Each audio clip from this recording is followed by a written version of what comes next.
Assalamualaikum warahmatullahi wabarakatuh. Perkenalkan, nama saya Irma Devani dengan NIM 2403320. Saya berasal dari Prodi Pendidikan Fisika. Dalam video kali ini saya akan mempresentasikan sedikit pengetahuan saya tentang sistem komputer dan pengantar pemrograman. Yang pertama yaitu pengertiannya menurut para ahli. Menurut Robert H. Blismer dalam buku Komputer Annual, komputer adalah suatu alat elektronik yang mampu melakukan beberapa tugas seperti menerima input tadi sesuai dengan programnya, menyimpan perintah dan hasil pengolahan, serta menyediakan output. Yang kedua yaitu fungsi dan generasi komputer. Yang pertama itu fungsi komputer. Fungsi komputer untuk alat bantu komunikasi, administrasi, multimedia, pengendali sistem industri, produksi entertainment, periksa kesehatan, dan lain-lain. Komputer juga digunakan untuk memproses, menyimpan, mengelola, dan menganalisis data dan informasi secara efisien. Ini mencakup pembuatan dokumen, spreadsheet, presentasi, dan database. Yang kedua yaitu generasi komputer. Generasi di komputer ini ada 5. Yang pertama itu generasi pertama adalah komputer tabung vakum. Generasi kedua yaitu komputer dengan transistor. Yang ketiga komputer IC oleh Jack Kilby. Yang keempat adalah komputer mikroprosesor, dan yang terakhir adalah komputer AI. Selanjutnya adalah sistem komputer dan sistem bilangan komputer. Sistem komputer sendiri itu terdiri dari 3. Yang pertama hardware, peralatan fisik, software, program yang berisi perintah untuk melakukan sesuatu, dan brainware, yaitu manusia sendiri.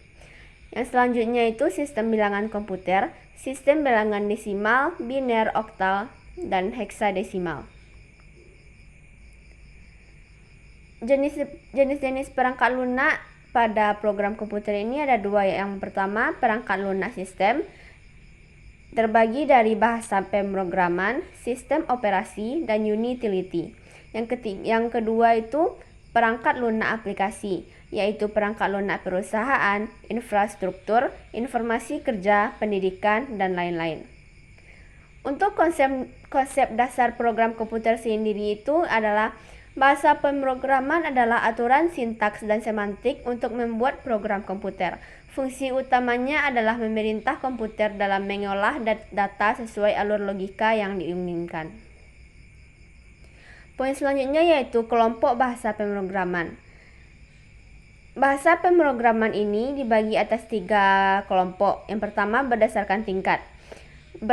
Berdasarkan tingkat ini memiliki 3 bagian. Yang pertama bahasa mesin, bahasa rakitan, dan bahasa tingkat tinggi. Selanjutnya adalah berdasarkan orientasi, terbagi dalam bahasa pemrograman tingkat rendah, bahasa pemrograman tingkat tinggi, dan yang bahasa pemrograman terakhir dibagi berdasarkan jenisnya. Selanjutnya adalah generasi bahasa pemrograman. Generasi pertama yaitu bahasa mesin atau machine language yang menggunakan kode biner, yaitu angka 0 dan 1. Berorientasi pada mesin sehingga programnya sangat cepat dieksekusi, sangat sulit dipahami oleh orang awam.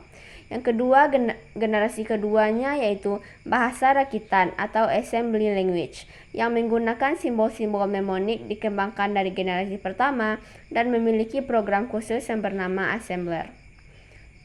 Untuk generasi ketiga, bahasa yang digunakan adalah bahasa tingkat tinggi atau high level programming language. Contohnya COBOL, Fortran Basic, C, RPG, PL, Pascal. Memungkinkan pengembangan program yang lebih abstrak dan mudah dipahami oleh manusia. Generasi keempat yaitu bahasa non-prosedural yang biasanya digunakan dalam pemrograman database. Dan yang generasi terakhir yaitu generasi kelima, bahasa pemrograman yang menggunakan perangkat visual dan natural dalam membuat program. Contohnya Mindscript dan Prograph. Logika manusia berpikir seperti program. Asal kata logika sendiri yaitu berasal dari bahasa Yunani yaitu logos atau logike yang artinya ada hasil pertimbangan akal yang dinyatakan dengan kata. Istilah Arabnya adalah mantik.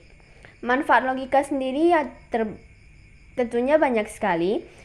Di sini kita membantu manusia menghindari kesesatan dalam berpikir, lebih mudah saat memberikan argumen atau alasan, dapat berpikir secara ilmiah, dan juga meningkatkan kemampuan berpikir secara abstrak, cermat, serta objektif. Selanjutnya yaitu algoritma program.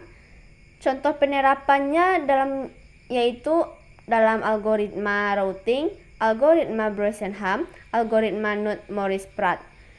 Dan model penyusunan algoritma itu yang pertama adalah bahasa semu, flowchart, dan kalimat deskriptif.